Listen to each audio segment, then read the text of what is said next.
Don't play Bryant. The Cubs win the World Series.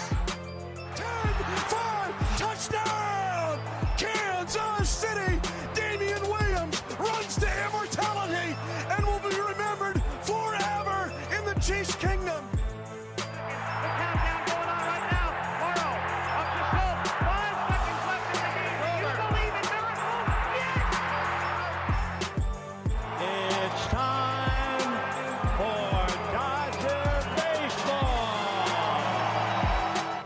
Welcome in to the Brawl Network podcast. Here's your host. And good evening, everybody. It's Tuesday night, another live episode of the Brawl Network podcast. It is me, your producer, Jay Andrews. Hit me up on Twitter at UPJ33. As usual, our Tuesday rock star, Anna Lewis. Hit her up on the Twitter at AnnaLewis35. How you doing tonight? That's it. Good. How are you? That's a loaded question, Anna. It is. It always is. Well, what's up, everybody? Thank you again for tuning in this week. And on Tuesday with me for the Brawl Network podcast, I am your host, like Jay said, Anna Lewis. And I'm always joined by the wonderful Jay. Now, y'all, Jay needs to be MVP of the week this week because he has just been killing it. We've had a lot of stuff going on at the Brawl Network, a lot of good stuff going on, and Jay is behind a ton of it. So definitely go hit him up on Twitter. Go show him some love because he deserves all of it. But we are going to kind of just bounce back and forth. Me and Jay haven't gotten to talk sports this week, so we're going to banter back and forth, and you guys get to hear all of it, unfiltered, uncut. Here it is. So I wanted to go ahead and get Clown of the Week and MVP of the week out of the way so we can get that done and you guys can't say I didn't talk about it. But our winners for last week, the Clown of the Week was Earl Thomas. You guys, I think there were 150 votes and you guys said 86% of you said Earl Thomas deserves it. So I agree. I think he's the worst. So I always love seeing that guy get to wear a little clown mask. And then MVP of the week was between Carmelo Anthony and LeBron James. And LeBron James took the cake with 66% of you, so he is your MVP of last week. So I have some fun nominees. At least one of them I think is fun. And Jay, you might get a kick out of this. So I need to pull up the tweet so I don't mess it up. But as you guys may or may not know, I write over at the Titans Brawl. I'm a diehard Titans fan, and the Colts Brawl. Love those guys. They're awesome. They're rock stars. But they always want to stir the pot. So they decided to stir a little bit today. And I think they were mad because Titans fans always take over their polls on Twitter. And they waited till they boosted up their followers a little bit more, had some more Colts fans to back them up. And they decided to throw out there which team is going to run for more yards this season. And they did the AFC South. So your Colts, Titans, Jags, and Texans. And they really thought that they were going to win. So don't worry, Titans Twitter took over it, and Derrick Henry and the Tennessee Titans are up right now 54.8% to their 42.4% with the Colts, and you've got very small percentages mixed around with the Jags and the Texans. Nobody believes they're going to outrush the Titans. Let's be real, Colts fans. Y'all don't think you're going to outrush the Titans, but for whatever reason you want to stir the pot today. So if you have not checked out our local brawl groups, Colts Brawl is at Colts Brawl, Titans Brawl is at Titans Brawl, and it goes down the list like that. So go find your local team. Just follow the Titans Brawl because I'm there and you guys love me. And stay connected, and you'll get to see all the smoke that goes on Twitter. This had me dying. I laughed out loud when I saw this tweet. I was like, they're really trying us today. And then my second Clown of the Week comes from Sam Hicks over at Titans Brawl. He threw this out there. He wanted to nominate the whole Jags organization for shipping out most of the squad that went to their AFC Championship game. So I think that's a pretty good observation, Sam. And honestly, they deserve it. They deserve to be clowned for days and days and days. I mean, Jay, what do you think is going on there with the Jaguars? Because my jaw dropped when I saw the headline, Leonard Fournette released from the Jags. The Jaguars are the modern day reincarnation of the Arizona Cardinals for most of my life. That's fair. Until the Cardinals got Kurt Warner, and because they had Kurt Warner, the two guys they had drafted really high in Anquan Boldin and Larry Fitzgerald, literally everybody was like, who were these guys? Well, they were really good, but they never had a quarterback. They never had a reason to try to be good, so they just made money and sold tickets and bantered to their fan base. I honestly believe that it is the owner's fault. He's willing to spend money, but he knows nothing or cares nothing about football. He's not a football guy. He's a guy that said, "Oh, if you tell me this guy's worth it and can justify the paycheck as a business person, I'll write the check." You can't, like, football is so hard to win. It's not basketball. Basketball, you can do that. Baseball, the Yankees did it for years. Like, who's the highest paid players? Who's the all-stars? Pay them, get them on the squad, we win. There's so much into it, even from an owner's perspective. And my favorite saying comes from the movie Remember the Titans. And I swear to God, I'm gonna get this tattooed somewhere someday. It's the embodiment of a lot of what happens. Attitude reflects leadership. Attitude reflects leadership.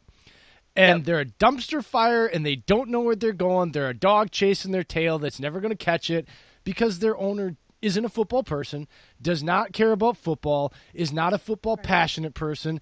He just bought the team to own the team and wants to sign checks and runs it like a business, which it makes money. The Jaguars make money. It's not like they're not making money. Sure. But they're not winning. And that's the fluke. They happened to win one year, and since then, like they find the dumbest reasons to trade assets. They really do. Like they all really the guys do. they traded, all of them have literally, like, if this is the Cowboys, does Ngakoue get traded? Does Ramsey get traded? Hell no. Did they release Fournette after his best season ever when you picked him 4th overall? Even if he's a locker room. Like, how long did the Cowboys put up with Dez Bryant before? Right. Oh, guess what? His body failed him, and then they said, bye. But before that, they put up with all kinds of crap from him. Right. Like, good organizations will do. The Steelers. Antonio Brown. Now, he flipped a lid like there at the end, but it wasn't like he was like Mr. PR and all shiny and sunshine all the time. There was issues there for a long time. Right. These guys, first time, they're like that young parent you see in Walmart where the kid walks down the aisle and every time the kid starts going, they just buy whatever without any argument or not, and you're like, oh, you're so setting yourself up for something screwed. So bad. And that's exactly what happened to the Jaguars. That's why there's nothing left. The minute the first guy said they wanted out and he got his way, guess what? Now you've got going on what you want going on. But I blame the owner.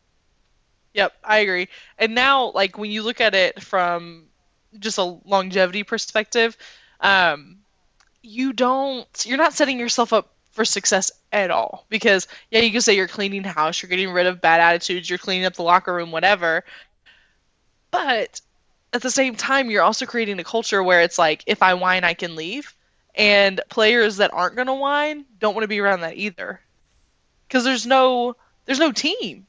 So I don't know, they're creating a really bad culture down there, but as an AFC South competitor, I'm not upset.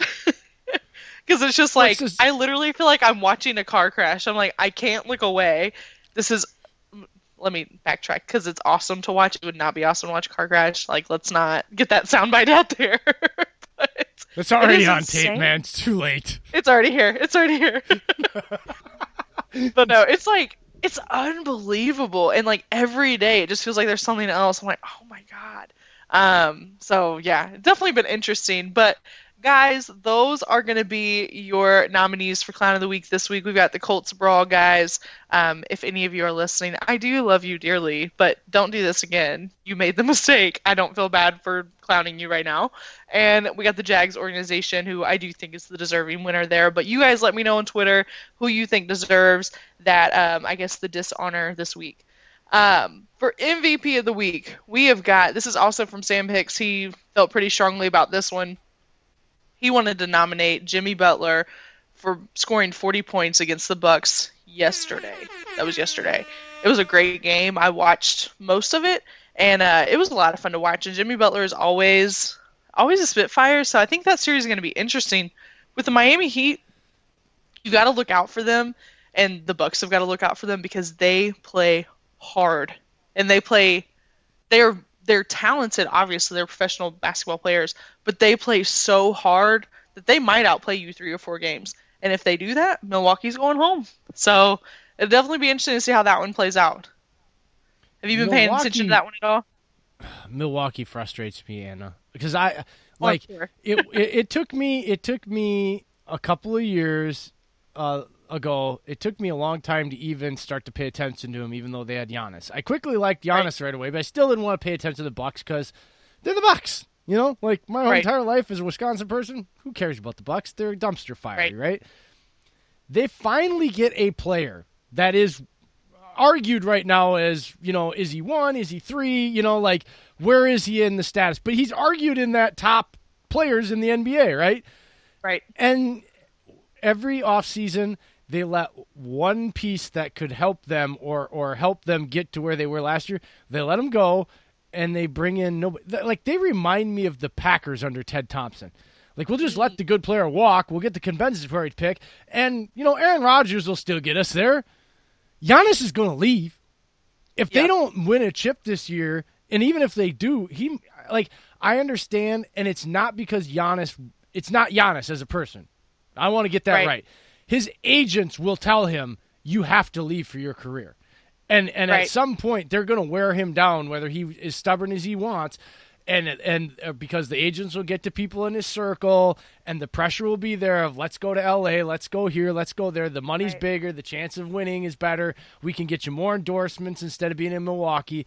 You can't roll out the same top 3 players that got your face smashed in last year when they put the brakes on Giannis, you know, the Toronto Raptors, and you roll out the same squad, like, run it back, and now you're running into another squad that's kind of built the way the Raptors were last year, with a guy that's on fire in Jimmy Butler, the way that Kawhi Leonard was on fire defensively and stuff last year. Like, they might get past this, but I have them going to the finals against the Clippers, but I was expecting much more out of the surrounding pieces around Giannis, and we're not getting that. For sure. It's sure. I agree 100%. And I'm not a Milwaukee fan. I, like you, love Giannis. I think he's a lot of fun to watch, and he's just goofy off the court too, so he's easy to root for. He just seems like a total goober, but he is an incredible competitor, and you're right. Like, people like him aren't okay with just taking a paycheck. They want to win, and his agents are going to get to him. They're going to get to his inner circle, just like you're saying. You got to go. So I can understand your frustration. I hope that they can get it together for your sake, but I am afraid that they're not. And we'll see Giannis in a bigger market for sure. Okay, because this is where I start to have kind of deja vu night terrors about this. Oh, because I loved the Bucks back in the day, the late '90s, early 2000s, with Ray Allen, right? Yeah, he got game. Did the movie and everything with Denzel. You know, he got game, and they traded him for an over the hill, Gary Payton and some scrap pieces, and it was like, and then they lucked into Giannis. If Giannis leaves, I think they're cursed. I don't think they'll ever get another superstar player again. They sure as hell ain't going to get one in free agency. And no. It took them between lucking into basically drafting Ray Allen and then getting rid of him, and you had nothing there. And then with the 17th overall pick, who you got picked on for taking him because he was so raw, you literally lucked into the next big thing. It ain't going to happen again. It's just not. No, it won't. I think you're absolutely right. And I can understand the frustration. I have been a fan of some really frustrating. I think the Titans are a frustrating franchise to be a fan of. So I understand. And maybe you'll get new ownership, new leadership, something to turn that around. We're not going to get new ownership because Aaron owns part of that team too. You're right. Oh, I forgot about that. Well, I don't know what to tell you, Jay. and that's at some point I think Aaron needs to buy in more, walk into that front office, lay some cash down and say, I got a bigger stake. And by the way, we're going to get him some help because I know firsthand what this is like, and we're not going to run this young man into the ground until he's past his prime. Yeah. I know. And what's crazy is that Giannis is what, 24? 26. 26. Okay. I was thinking he was closer to I turned 25 in a couple weeks, so never mind. I was like, he's just a year older than me, but that's right. So, yeah, I mean, look at somebody like LeBron. Like, do I think Giannis and LeBron are the same player? Absolutely not, so don't take it that way.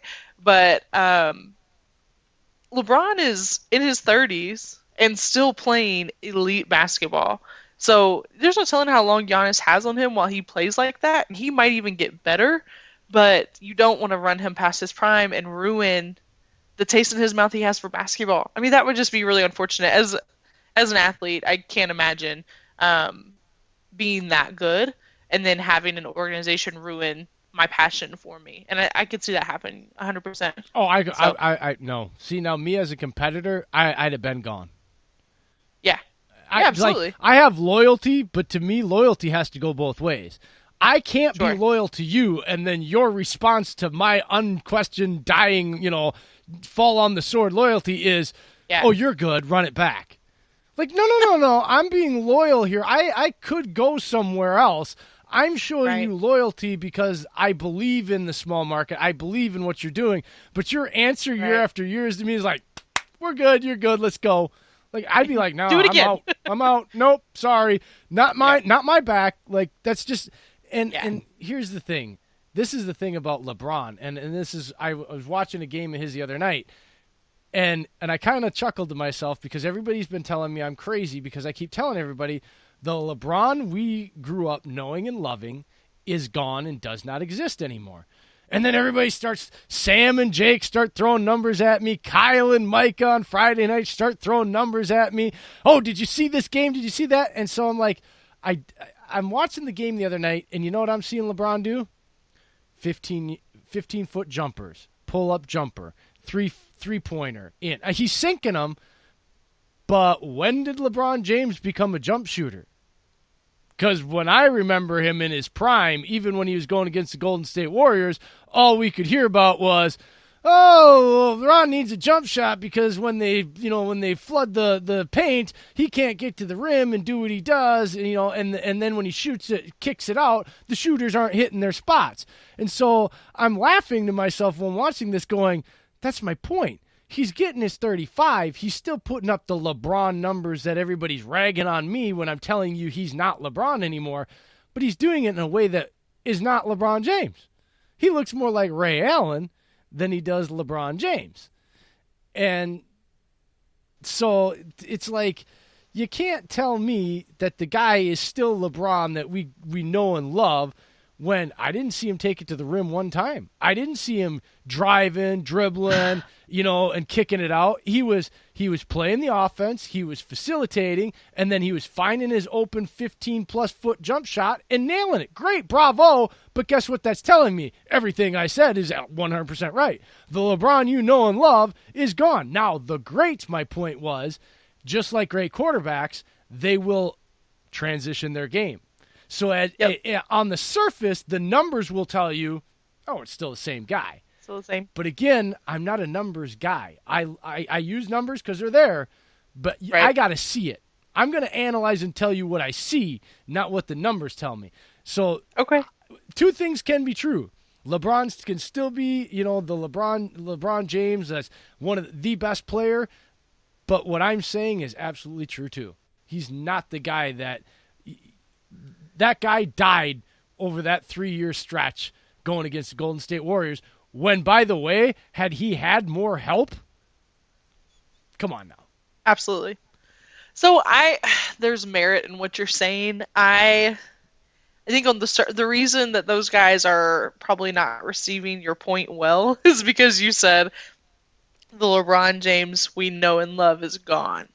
And I think the correct way to say that would be the LeBron James we know and love has evolved. I think that's probably more accurate. So. Oh, so you're gonna hit me with semantics too? Yes. This whole group is just on me about my wording, aren't you? Well, you can't come out here and say LeBron James is gone. Like what? Because everybody will jump on you for that, Jay. He's not. He's still very much here. I see what you mean. He is different. He doesn't take it to the rim as much. But I will say, while I've had the games on, I've definitely seen him take it to the rim several times and still embarrass people. So he's there. It's just he has gotten older, and it probably. But I said it came in spurts, though. Right. That was my point. At 33, he's going on 34. That was another one of my points. Anna, I haven't fought in 10 years. Almost 10 years. It was 2013 was the last time I got in the cage. Okay. I weigh 15 pounds more. I can bench about 70 pounds more. I'm a stronger person. I'm not nearly as athletic, but if I walked back into the gym, first thing that people are going to say is, geez, Jay, just from looking at me, right? And then when I start to fight them, I can probably knock out people that I couldn't knock out before because I'm stronger. Right. But after a few rounds, Jay's 37. I'm not 27 anymore. And my legs are going to go, and I'm going to be a little tired. And I'm not going to be able to go 5 rounds in a row like I did before. I might make it 3, but that's the point is you're not getting the same LeBron like you were night after night after night after night after night after night, constantly, all that bang and all that. So he had to develop a jump shot. That's my point is that guy is gone. He's never coming back. That's the guy that everybody fell in love with was this dominating 6'8", 265-pound unstoppable force that when he decided he wanted to take it to the rim, the only way to stop it was to foul, and then you put him on the foul line where he was pretty good at doing that too, right? That guy doesn't exist because of his age, and it's okay. Yes, he has evolved, but age catches up with everybody. Now, he's a great, so he has evolved his game to continue the statistical greatness on the same level. But that athletic greatness, that athlete that we fell in love with, I'm not going to change what I said. He's gone, and he's never coming back. Yeah, that's fair. Still think he's a phenomenal athlete. Still one of my favorite players to watch. So, and the numbers are still there, but they are coming from a different way. And he's an incredible leader. So, he's proven that time and time again. And that is, I will say, as someone formerly on a coaching staff, that's what you look for. Obviously, you want that talent that he has, but if you have somebody that can make every single player around him step up, it's even better. So, I love him. I really do. He's one of my favorite players. He's one of the most polarized, and that's why I always laugh. I go, because we get in these conversations, and I got to stop and be like, I got to quit having this conversation with you guys because it comes across like I'm bagging on the guy, and I absolutely love watching him play. I just think it's funny that we get into these debates and all these people, and they want to, and it's like, it's okay for an athlete to go through what he's going through. Like the expectations that people put on him when they want to rag on him makes me laugh, and it's like, what do you expect from him at 33? He's played more minutes and more games than anybody. He's played more than Kobe did. Kobe didn't make no 8-9 straight year run to the frickin' finals. That's just it's unheard of.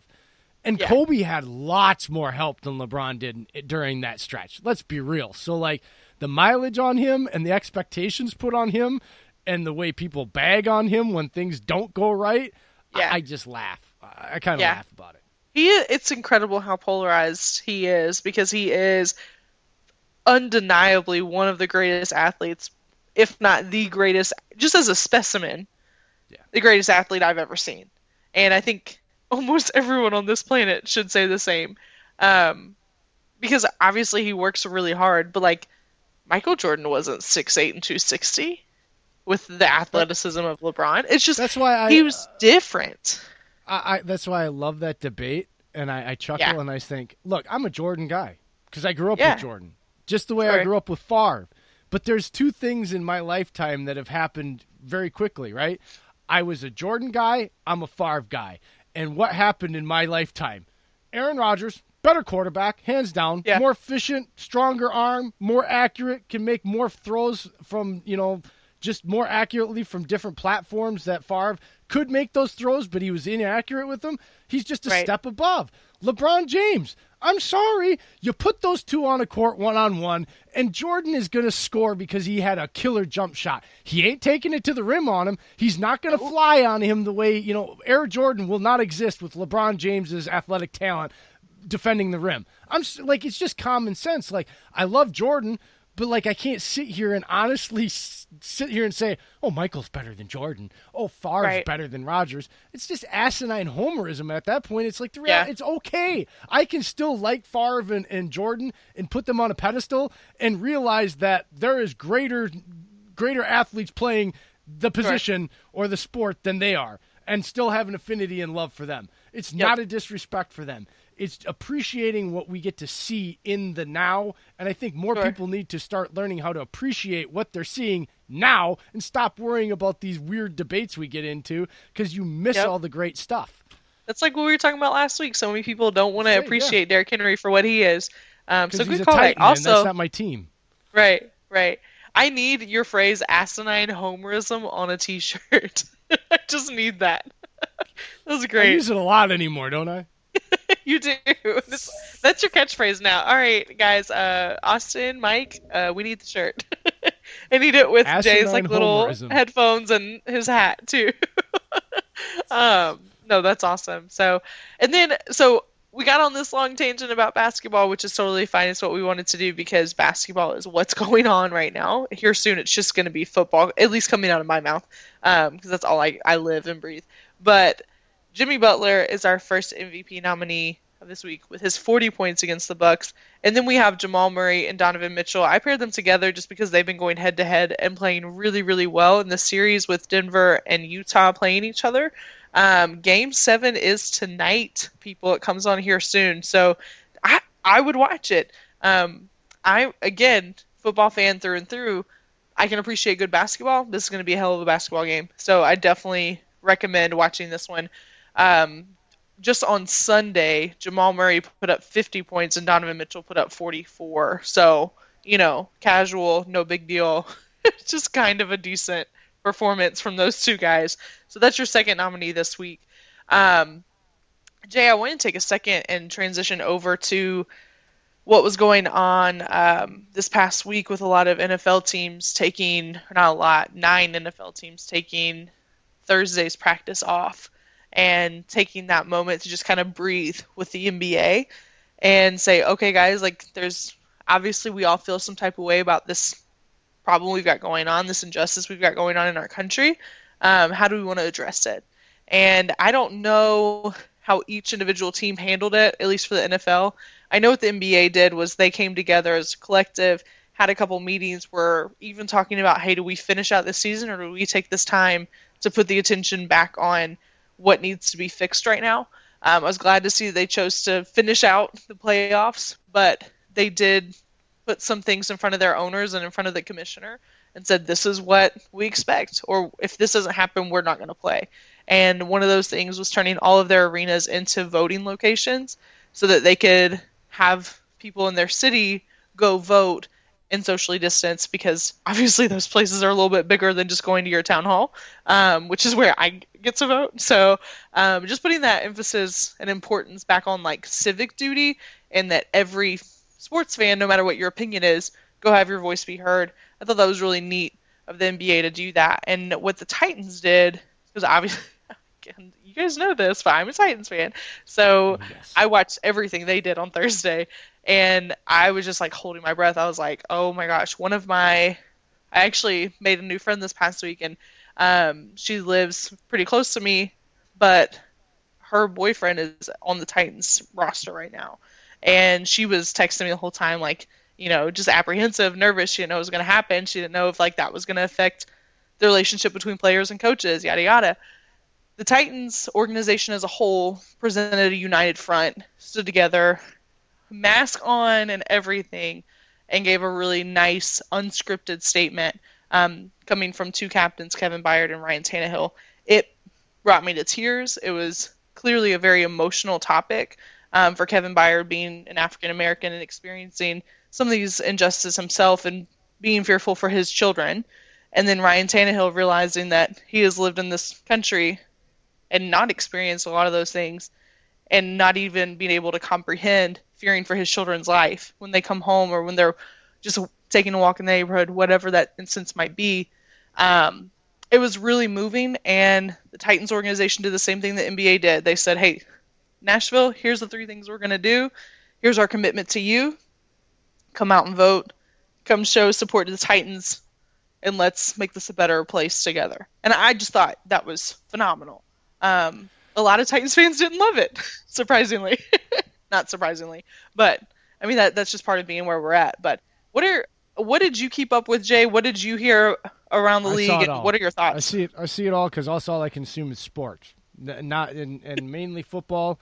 It's just because I've gotten to a point in my life where if it's not comedy, I don't need to cry. I've got enough stuff going on as a dad and everything going on. There's enough stress. I don't need to watch a TV show that's going to bring me to tears or put me in some weird emotional state, right? So I'm either watching it's got to be 3 things: sports, comedy, or blow it up, okay? That's it. That's all I want to watch, right? And for the most part, the other 2 aren't on TV very much, or the stuff on isn't really funny to me or whatever, so it's mainly sports. And here's and this is this might not be popular, but this is what I spent this last week while all that was going on, kind of contemplating, because I'm watching social media, right? Because with the brawl, everything that's going on and everything I got going on with the brawl, I've been on social media constantly on all these platforms. Here's where my mind came to it, all right, Anna, and it's I am a person that they don't need to protest for. They don't need to make a statement to get me to be able to understand and empathize with them. First of all, I'm not black, but I had and grew up in an area and had a rough childhood and rough teenage years by a lot of my own fruition, not anybody else's fault, but my own stupidity, and experienced on some level in those groups, even as a lighter-skinned person, that understands that I got a taste of it firsthand, okay, of some of the stuff that goes on. So I empathize with it. Here's the problem, Anna, and you said it, and this is exactly what it is. Most of the Titans people didn't like it. And here's where I'm getting to with these sports people anymore is you are doing stuff that doesn't need to be done to get me to support you, to shout you out, to have your back with whatever you want done, because I agree with it and I know it needs to be done. So you are doing these things not for people like me, not for people like you, and not for a lot of our brawl brothers and sisters out there because, right? Like we see it. So you're doing it to get the attention of the other side. And guess what? It's never going to work. Every time you guys do something, the athletes I'm talking about, do something like this, what do we hear on social media? Spoiled brats, get a life, da-da-da, stick to sports, da-da-da. They are completely doing these things to deaf ears. There is no change from the other side. In fact, when they do these things, like when the NBA comes out 30 minutes before and they say they're boycotting, for me, I wasn't mad and I wasn't sad. I was just indifferent. Like, okay, that's what they're going to do. Whatever, that's the choice they made. That's what they feel is best. But then you get on social media and it's, I'm out on this. I'm out on NFL. I'm out on these guys are spoiled. No talk from the people they're trying to get the attention to by doing these things. There's no discussion on what's actually going on. It's all negative, and they turn everything around back at them. And so there's no progress made from the people that they're trying to make progress with. And so at some point I look at it and say, they need to figure something else out. Because this is not going to work. They can continue to do all these things. They can continue to kneel. They can boycott games. They can not finish seasons. They're not going to get across to the people they want to get across to. It's not going to piss me off because they got to do what they got to do. Okay? Right. That's the way I feel. So am I going to be sad if there was an NFL? Well, hell yeah, because I love to talk about it. That's what we do, But am I going to wake up every day and be pissed off at the world and all the athletes because they didn't play? Just like some people were pissed off at the NBA players because they didn't get to watch a basketball game that night or for 3 nights? Right. No. My life goes on. I fill that time that I normally would have spent on work, kids. There's 1,000 things for me to do as a dad and a husband and a business owner and working 3 jobs. Right. So my life just goes on, no pause. But at the same time, I understand. I support them, okay? Yep. They got to do what they got to do. But they got to figure out something else. This has to stop from their standpoint. Somebody needs to be able to look at them and say, guys, it's not working. Because the people that are supporting us and the reason why we keep doing this are the people that were already on our side, whether we did this or not. We are, in fact, doing the opposite of what we want to accomplish every time this goes on. We are driving the people we are trying to get the ears and support of further away from our cause. Yeah. And yet it continues to go. So I guess it might not be popular and it might not be the thing that most people would say, but that's why I'm Jay, because it's the damn truth. It's the truth of the matter, and I'm not saying they're stupid and they should stop. I'm just saying I think they need to definitely take a look at how effective these things are, and if they stopped and really looked at it the way I've seen it over the last few weeks, it's doing the complete opposite of what their goals are here, because they don't need to do it for me. They don't need to do it for you. The people that are it doesn't affect us, and I'm not saying that in a negative light towards them, but it just we just look at it and go, last Thursday, did you get all upset when they announced at the last minute they weren't? No, you just went about your life, right? Okay, they got to do what they got to do, and you're cool. There's people that were burning jerseys and are out on the NBA and hate Giannis now and hate these guys and the Bucks suck and da da da da, and they're selling their season tickets and they're out and those are the people it's they're crazy. doing these things for. Right. And to an extent, I do agree with you. I think there has to be action items. And I think that's what you saw a lot of them do was say, okay, hey, owners, this is what we're doing. Hey, for the Titans, hey, Nashville, this is what we're doing. The Titans have decided to take time out of, I think they're doing it weekly or monthly or something, where they come and help educate kids on their just being an American citizen, not swaying it any particular way, just saying, hey, when you turn 18, this is important, and you need to pay attention now to how X, Y, and Z affects you and how it affects your community, and be a part of that. So I think that's a good, and honestly, investing in kids right now when you're trying to make social change is probably a better move than going after people that are 50, because they're not going to change their mind. We also, what's the other thing they did? Man. The Titans did something else that was cool, and I can't remember what it was, but every time they do something like this, positive stuff's being done. It's not like they kneel. It's not like the NFL players just kneeled and that's all. No, they created a coalition. They put some money in. They've been out doing affirmative action. They've been out and all. But my point is that when you talk to and being in a restaurant sometimes, I get to hear these things firsthand, whether I'm actually talking or not, because the kitchen I work in is actually right in front of everybody. I can be seen by the entire restaurant. I'm standing in the middle of everybody. And so whether you want to or not, you can hear the constant conversations going on. And it's that age demographic you're talking about, 40 plus years old, and they're kind of set in their ways. And sometimes I kind of turn around and go, you do realize that besides the kneeling, they went and did this and this and this and this. And they don't hear what I'm saying, no more than they hear all the reports of all that stuff. All they can think about is what they saw on TV, and it's disrespectful play. Or they didn't show up and play the game, bunch of spoiled brats. Yeah, but they didn't. While they were doing that, while they were not playing the game, they didn't just go home and sit on their couch and in their $1 million mansions and go, oh, we're good, we didn't play. Message sent. No, they were doing like you were just saying. But nobody. That's my point here is, nobody's listening. They need to just play the games and keep doing that on the other side. And then at some point, these people will have no reason to deny. And for me, I'm okay with it, because those are the people. I don't have time for you. If you are that close-minded, I don't have time for you. I got too much going on in my life. I don't. And this is going to be really harsh, but I think I even tweeted it the other day when I was really super tired, was, in my opinion, those are the people that need to get the F out of this country. Go somewhere else with your I don't want change and I'm stuck in my ways. Right. And because this is the way it was in 1950, that it's the way we need to get back to that. No, it's 2020. Things are different. People actually care. Things that we used to sweep under the rug, we're not going to sweep under the rug anymore. We've had enough. They've had enough. The violence is starting because they've had enough. Yep. Like, it's time for change. And if you're not for that and you're that close-minded, my opinion is you get the hell out of the country and leave it for the rest of us so we can make it better because that's what we want. Yep. Ooh, preach, Jay. I love it. I'm here for it. You have my southern, gospel church come out for a second.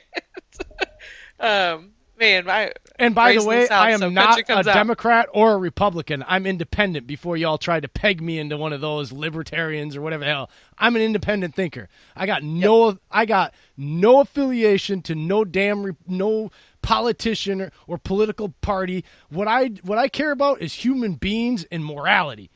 Yep. Period. Same. I can't even. I think it's crazy when you think about, and this is a sports podcast and we're going history real quick, but our founding fathers, who were questionable people, what they did was start a new country, and that piece of what they did is admirable.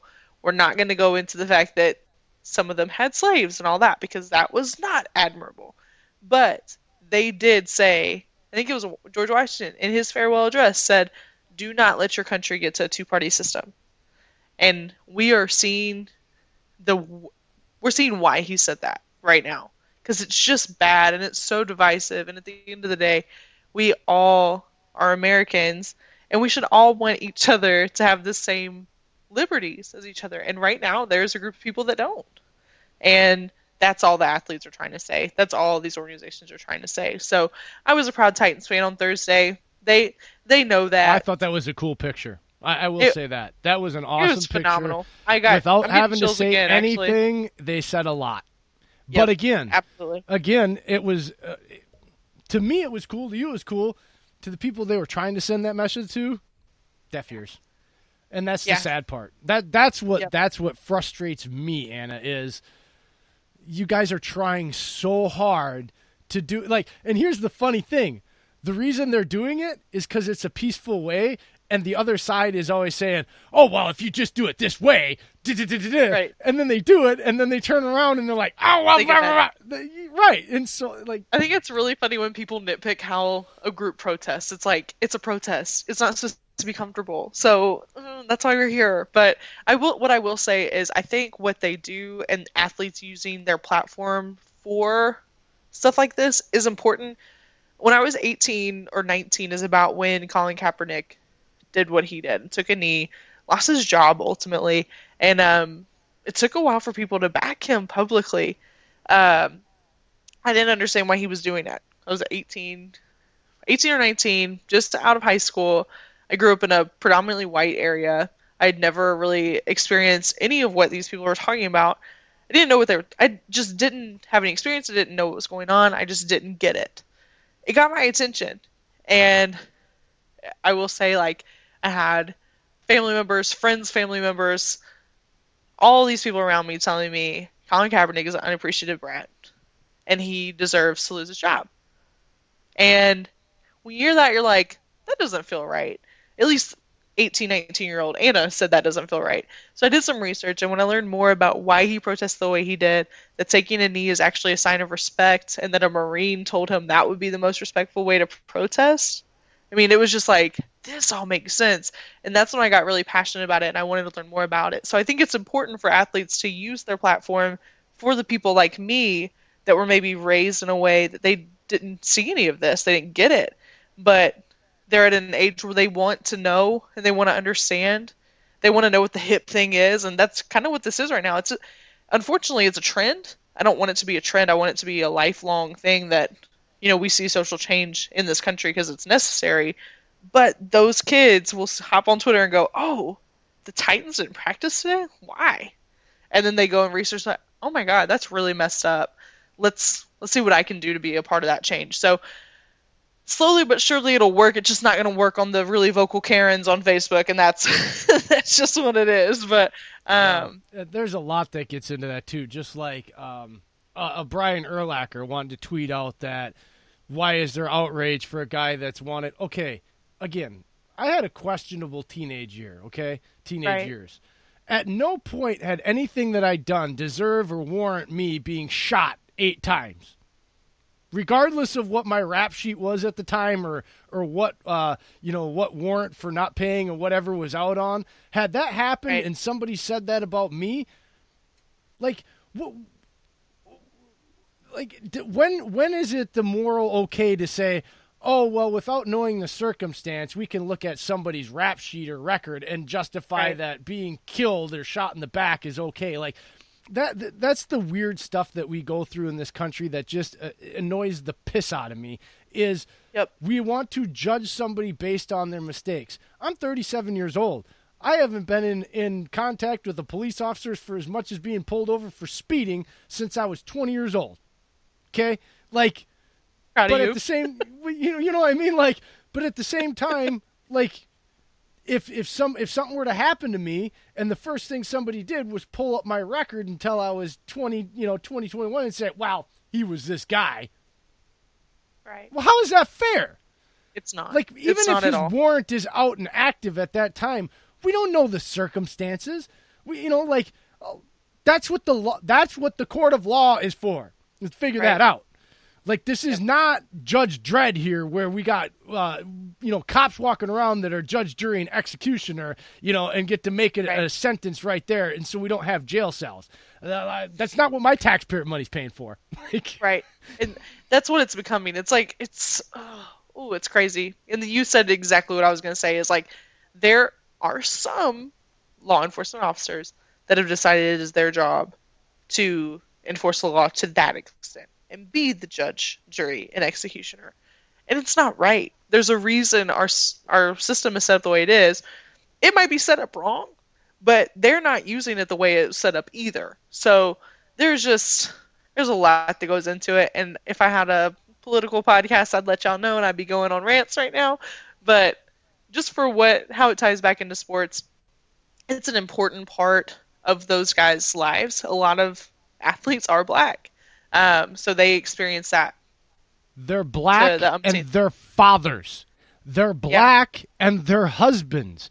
They're black and they are human beings. Right. Okay? Like, I think we need to emphasize that. We get to watch them play their sport. But guess what? Their sport that they play is no different than me walking to work to paint the house every day. And when it comes 5 o'clock, it's dinner time, and it's time to go home for Jay. And, and when they're like, that's the problem here is we want to say, oh, stick to sports.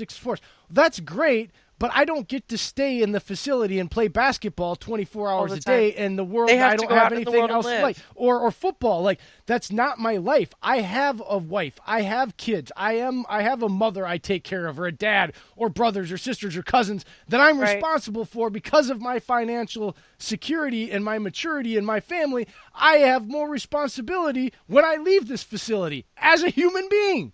And so for you to tell me, oh, stick to sports, is just as asinine as anybody else out there in the world that said, well, you're a cook, stick to cooking. Don't talk to me about sports. Don't talk to me about you're a cook. Well, I'm only a cook or I'm only a painter so many hours a damn day. The rest of my life is centered around me as a human being, a father, a husband, and a provider. No different than that athlete.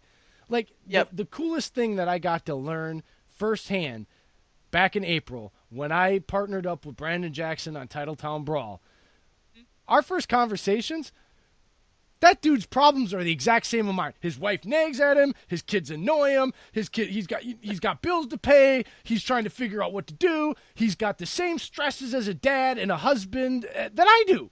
His life isn't any different. He quit playing football and he became Brandon Jackson, the dad and husband and son. Right.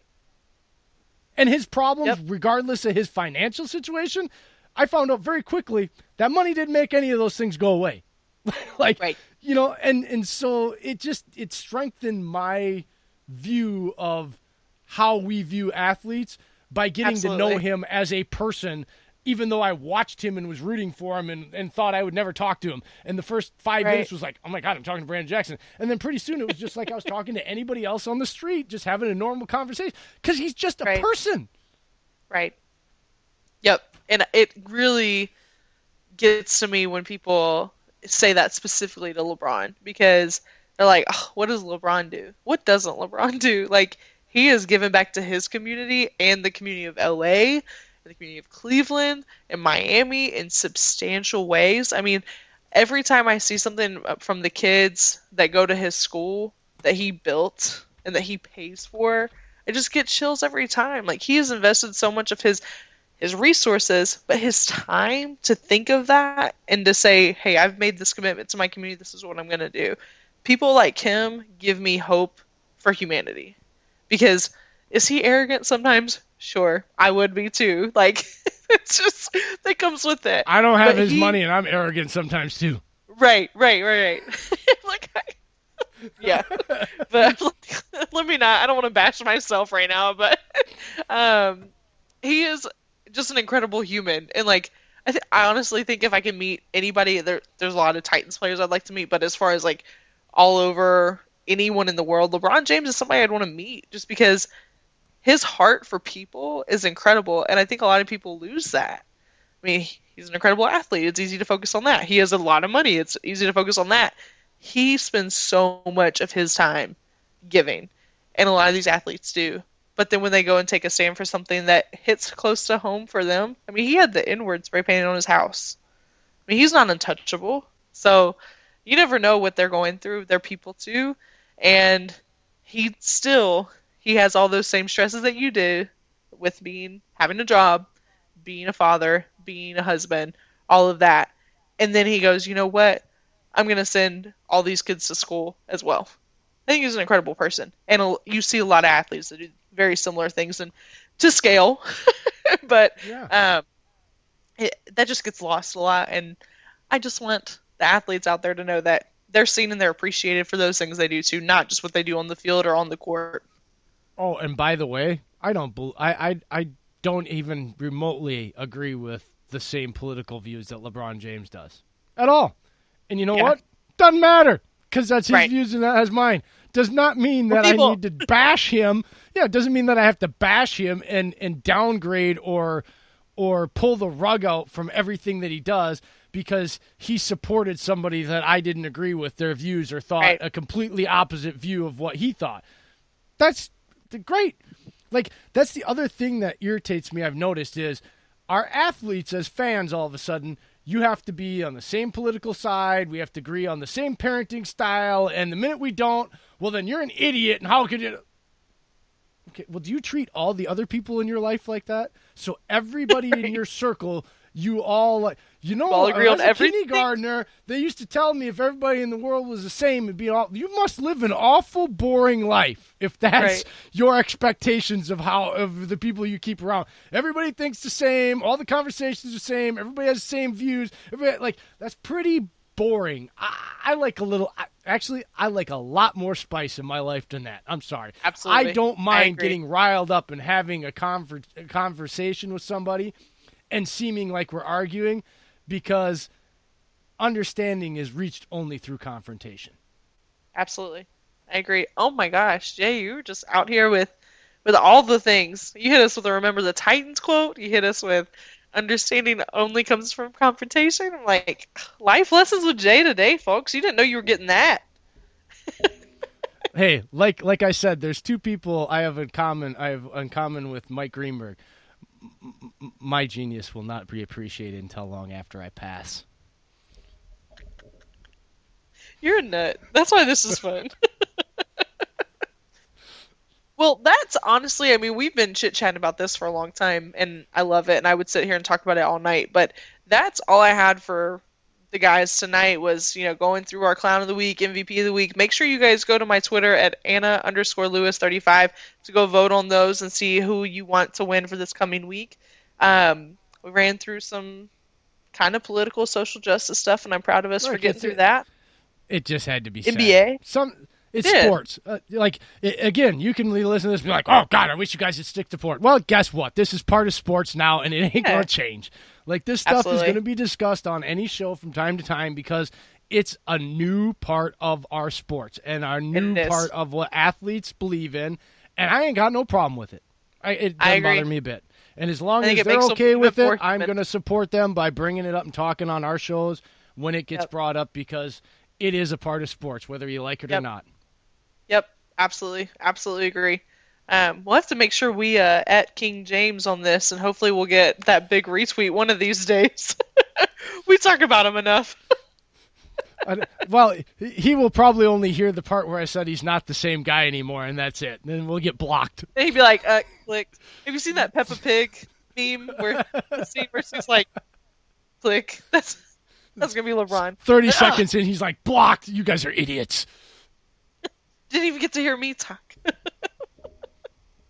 But no, Jay, it's fun as Alright. always. And hey, if you guys have anything you want us to talk about this week, tweet one of us.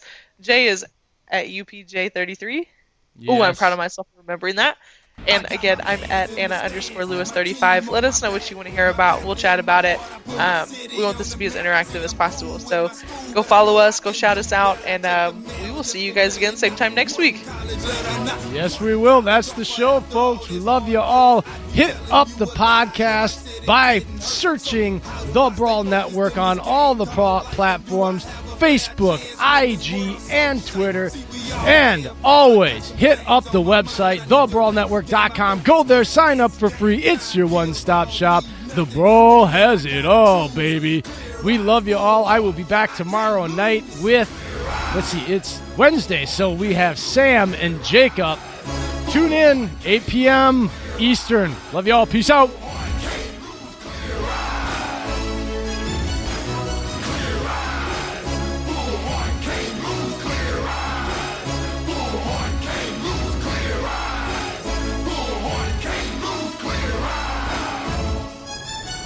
Now look me in the eyes and put your hand in mine. Forever's about to happen right here in this moment of time. So let's draw a line right here in the sand. And let me say that on this very day is the day that we took a stand. Cause not just a game, it's more than a game. It's more than the hurt, it's more than the pain. It's more than the glory, it's more than the fame. This right here is about legacy, man, so it's bigger than me, it's bigger than us. We can lose sight in the midst of the fuss. Let's slow it down and take it in. Enjoy this moment, what's the rush? They want it back, but we wanted more. This is what we've been waiting for. With tears in our eyes, we let our hearts roar. Unleash war when we walk out this door. We won't be delayed, we won't be denied. In the end, we won't refuse with clear eyes, a full heart. There's no way that we can lose.